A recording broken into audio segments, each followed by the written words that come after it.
out. Get ready for the nerd out. Better put specs on. Better break necks on. I caught handsome checks for my expansion sets. They call me Obi-Wan.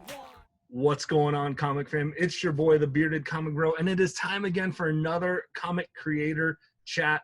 And with me today, I have the writer and creator of North Bend, Ryan Ellsworth. So thank you so much for hopping on. Thanks for having me on your channel. This is pretty cool. Talk about some comics. I'm excited. Like I said, I got caught into your radar with the comic that you're writing right now, North Bend. But I always like to kind of just find out, how did you get into writing comics? You want the long version or the quick and dirty? Whatever version you want to tell. I guess we got time, right? Right. We got a couple minutes. Probably goes back to being a kid. I remember writing comics. Like, I was into X-Men and like Calvin and Hobbes, Far Side, like the Sunday comic strips you'd read, and like I remember going to the library and like renting all the books and stuff. And I remember making the first comic I remember making was like Earthworm Jim. Did you ever play that game? Yes, it's a great game. Yeah, it's like the side-scrolling Earthworm in a spacesuit game. Yeah. Remember, like, I wanted to be an artist, and I would like trace Earthworm Jim and like make like multi-page comics and like staple them together and stuff. That was probably when I was like 10 or 11, and I was always kind of like creating different stuff. I got into animation after that. Nice.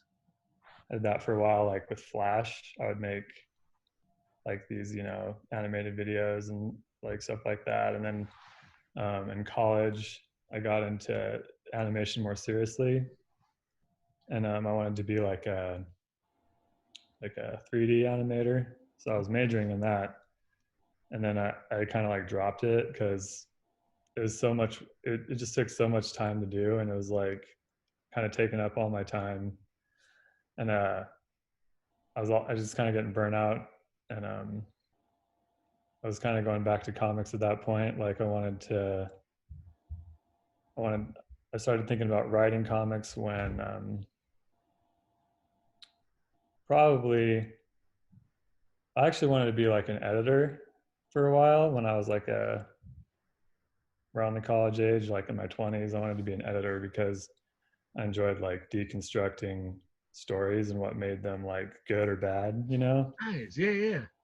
And so I thought I wanted to be an editor for a while, and I would always just kind of like do that kind of stuff. And then I started thinking about, like how to actually like how could I make my own stuff? And I started getting more into writing and stuff like that. And have you ever heard of a Comics Tribe? I haven't. There's it's a website run by Tyler James and Stephen Forbes. Is like a site for comic creators. Oh, nice. And they would I don't think it's updated as much anymore, but Okay. like Stephen Forbes was like an editor, and he used to just like every week an unfortunate soul would have their comic reviewed by him, and he would just like rip it apart, and it was always like entertaining at the same time, but also like insightful, like because I didn't want to be that guy who like made a bad comic. Right. So I probably read like every one of those. I think they called it the Proving Grounds. Nice. And so I would. That's kind of like how I learned to make comics. Okay. At least the it has like its own way of doing things when you're writing like a script, and it's a lot different than writing a novel or like screenplay or something.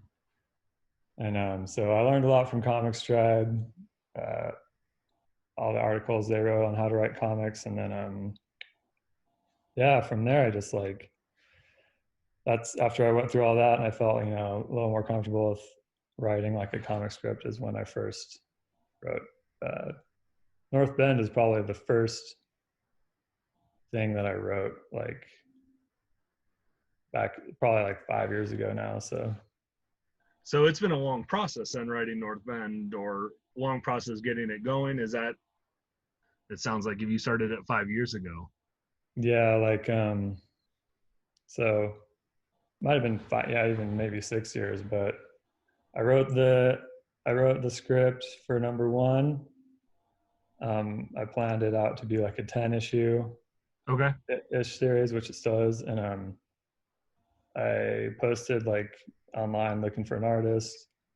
I found Rob Carey, who does issue 1 and 2, Right.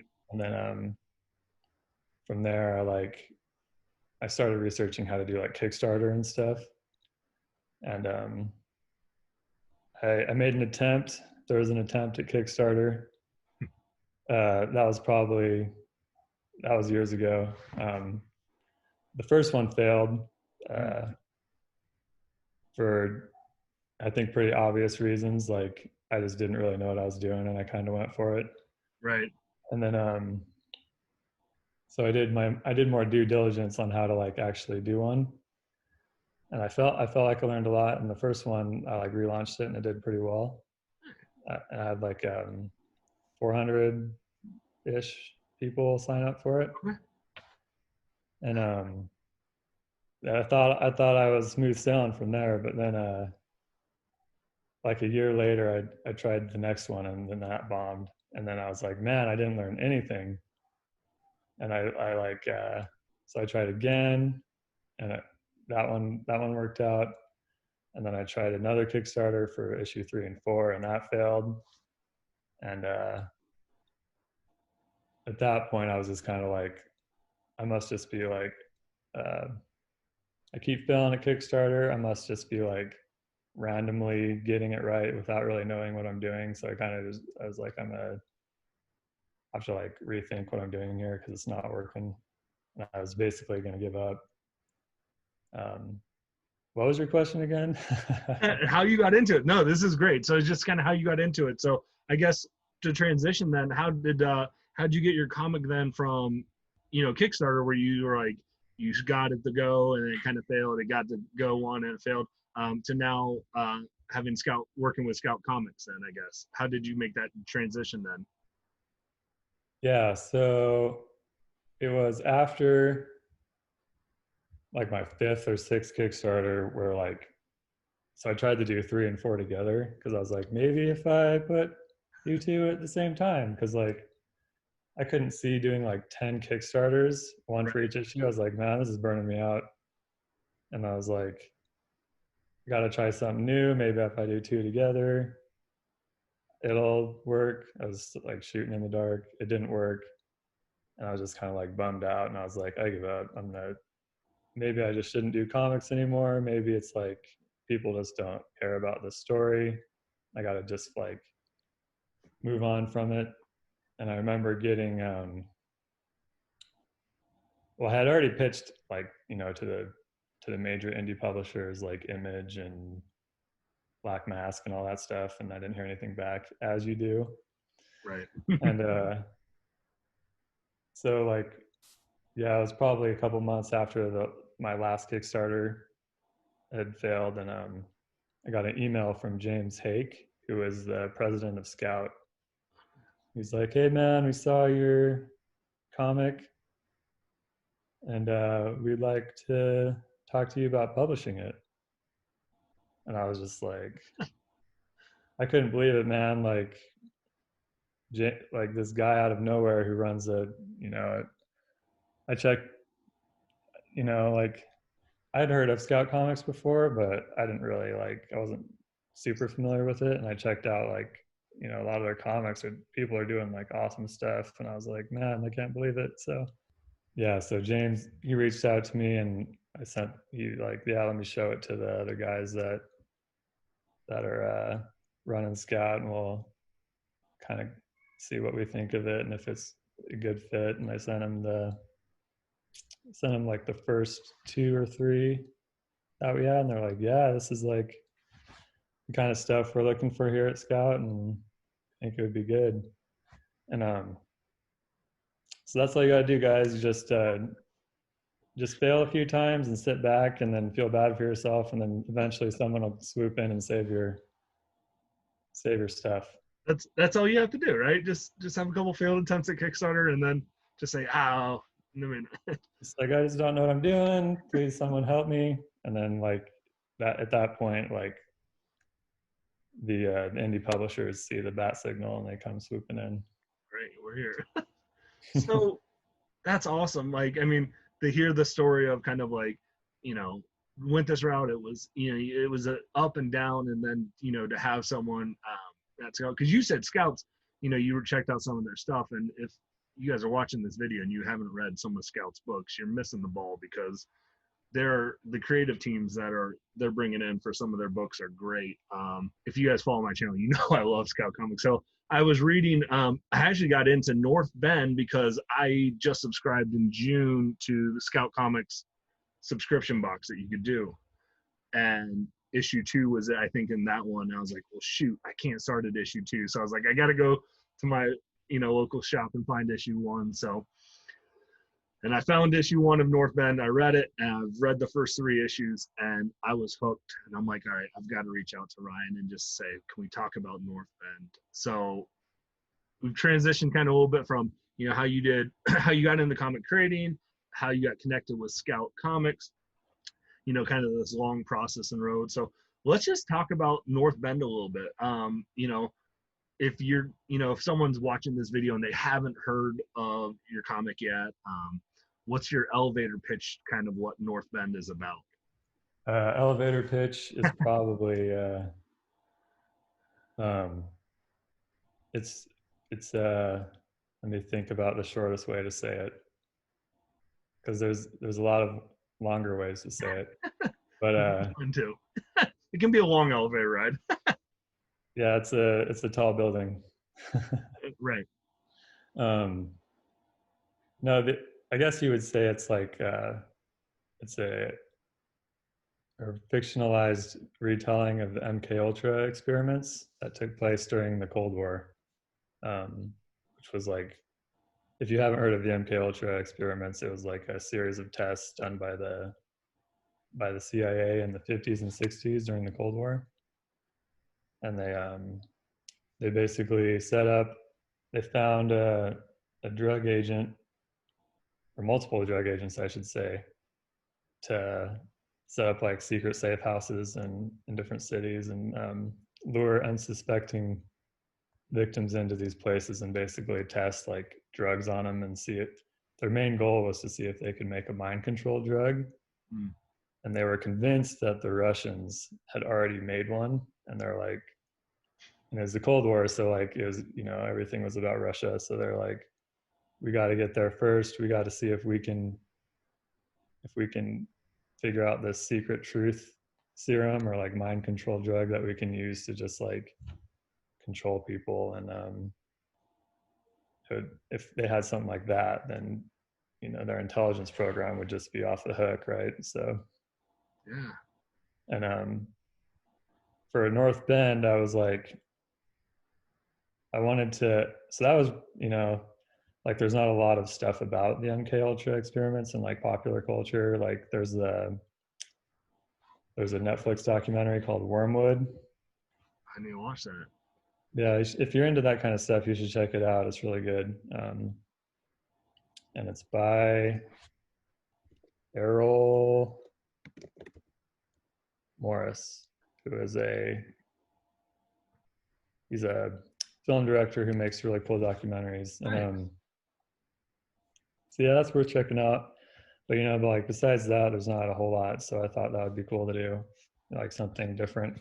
Even though like in comics, it's kind of like a cliche almost to like, there's so much stuff about like secret government experiments and like amnesia and mind control stuff. And so that kind of worried me a little bit. I was like, am I going to be able to make this like unique enough? But hopefully it is. It's more of like a character based like slow burn thing where I really focus on like this main character Brendan. I really focus on his arc from becoming like, he starts off as kind of like your average I shouldn't say average, but he's like an undercover DEA agent. And he goes from, you know, being a fairly straight ahead guy who's like trying to do good stuff, and he just gets like worse and worse as as um a person, basically, like as the CIA starts to influence him to do this horrible stuff. And you kind of watch him go downhill and like lose his sanity as the walls close in, basically. And it's set during the so I kind of condensed the time period that the story takes place. So like the original MK Ultra takes place in the 50s and 60s. Okay. And I wanted to take kind of like the decade after that and make it happen at the same time. So like I think the Vietnam, like Black Panther era is a pretty interesting Yeah. setting for stories, and I like that kind of vibe, and I like Cold War vibes, so I kind of put them together. And so there's this Black Panthers ish group called the Crusaders in the story, and they're kind of like the main enemy to the CIA. Who it's a revolutionary group who's kind of trying to overthrow the government, you know, like kind of like how the Black Panthers were. Right. And so kind of the goal of the CIA and who recruits Brendan, kind of their goal is to see if they can use this drug to change the people that are trying to overthrow the government, and kind of basically neutralize this political revolution by using this mind control drug. So that's kind of like the main big enemy in the story, but you kind of find out who the real enemies are as we go, which ends up being someone else. I'm excited. I'm excited to find.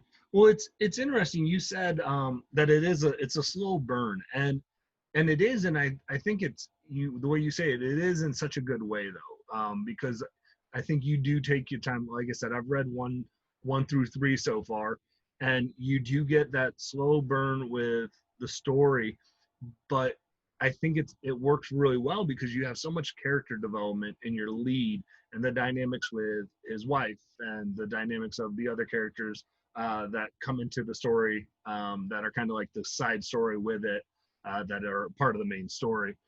And I think you get invested into those characters really well. So the development of who you're reading allows for that slow burn to work really well, I think. And it doesn't, that it doesn't have to feel like you have to rush through the story, that it feels like you know where you're taking it and where it's going, and you're along for a ride, which is a blast right now.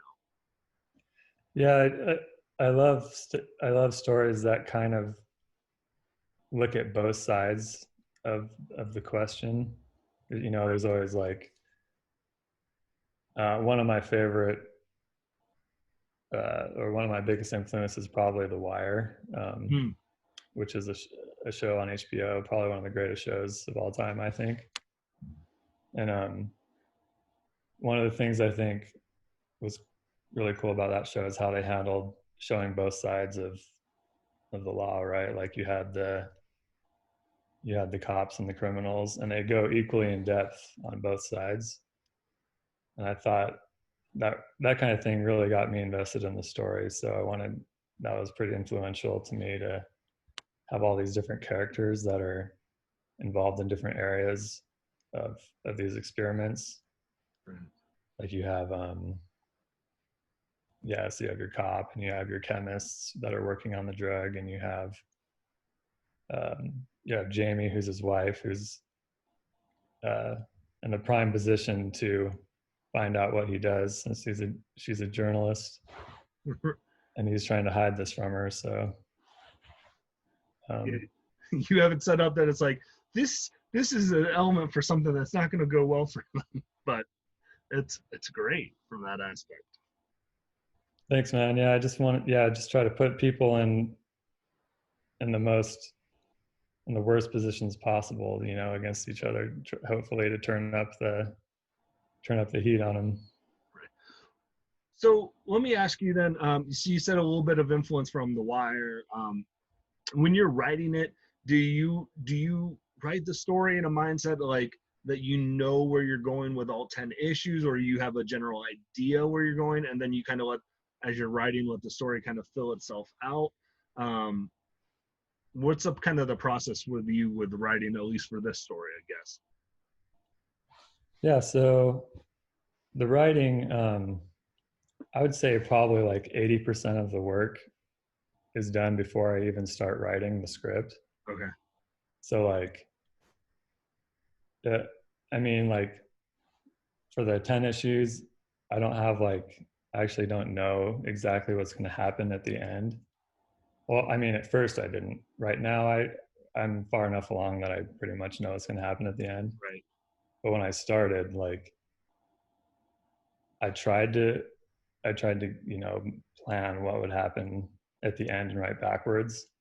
Because to me, like, if you can know where you're going at the end, you can kind of take the scenic route, and it's okay to change Yeah. your mind or like explore a different angle because you're still going to end up in the same place. Yeah. So I tried to figure out like what's the core theme of the story, what am I trying to say, what is like what is the weakness of the main character and like the surrounding characters, what do they need, what needs to happen to them, um, and then like I kind of here it's kind of funny because like the thing that I thought would happen at the end is not what would happen at all. But you kind of have to take your best guess. Right.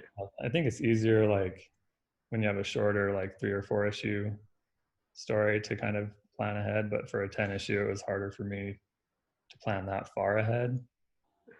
And like anyway, I tried to figure out what would happen at the end and write towards it. And and things often change when you're writing. You change your mind and think of better ideas. Yeah. Yeah, hopefully that answers your Yeah, question. I no, kind of that helps out a lot. Like, I just, because I like to get kind of the idea of that process, because I think you're right. When you do like a 4 story, you almost have, a 4 issue or a 5 issue, you have to jam pack it so full. You have to like, it has to feel fast paced because you're trying to get so much development, so much content into it into such a short time. And I think what benefits this series real well is that you're like, okay, I know this is going to be 10 issues, or I know it, that you're allowed to say, okay, I have some time to develop the characters a little bit, because by issue 3, like, I feel like I'm invested in Brendan. I'm like, oh, what are you doing? Or, you're right there along with him, because you feel like you've been able to develop that world a lot with that. So I think that's a really cool.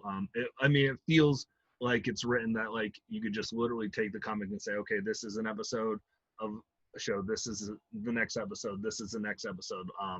Because it just flows really nice and smooth like that. So. oh, thanks, man. Yeah, I try to.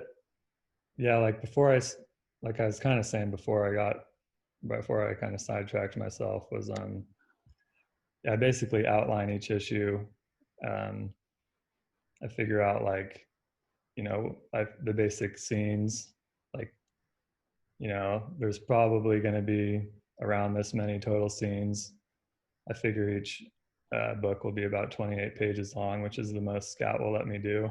Yeah, they feel hefty, like especially issue 1. Like, I remember reading it, and I'm like, this has some weight to it for an issue.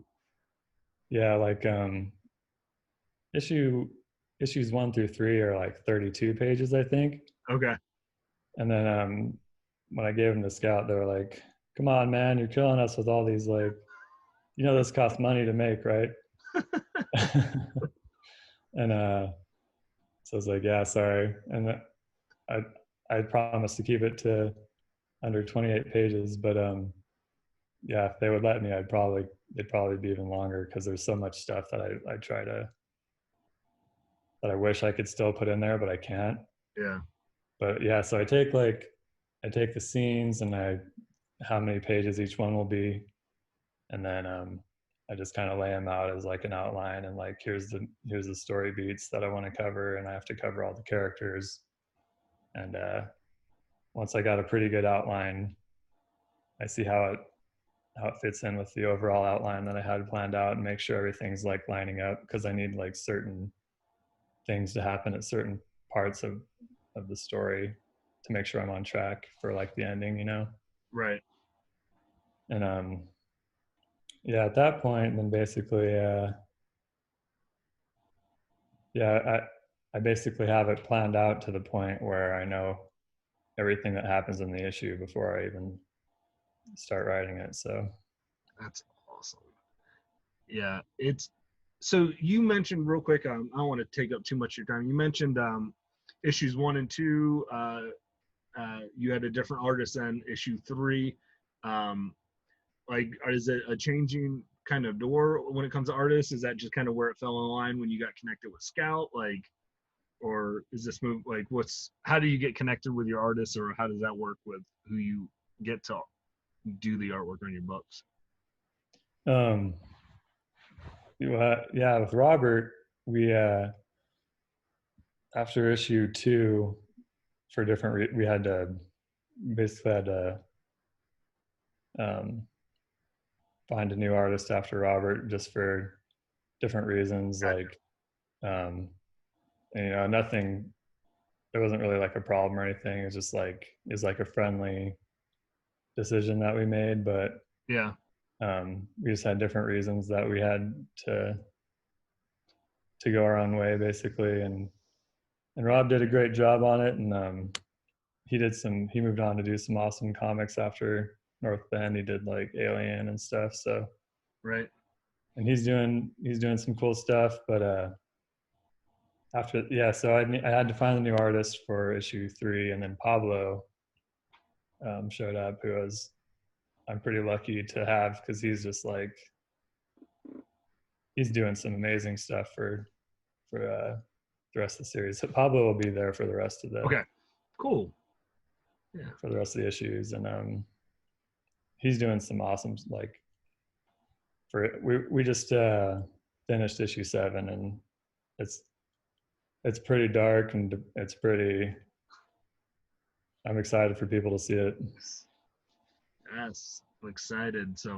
Um, so it seems like it's coming out monthly. Is that pretty accurate? It seems like moving forward now. It's so so with the COVID, the schedule got pretty screwed up, All right. Right.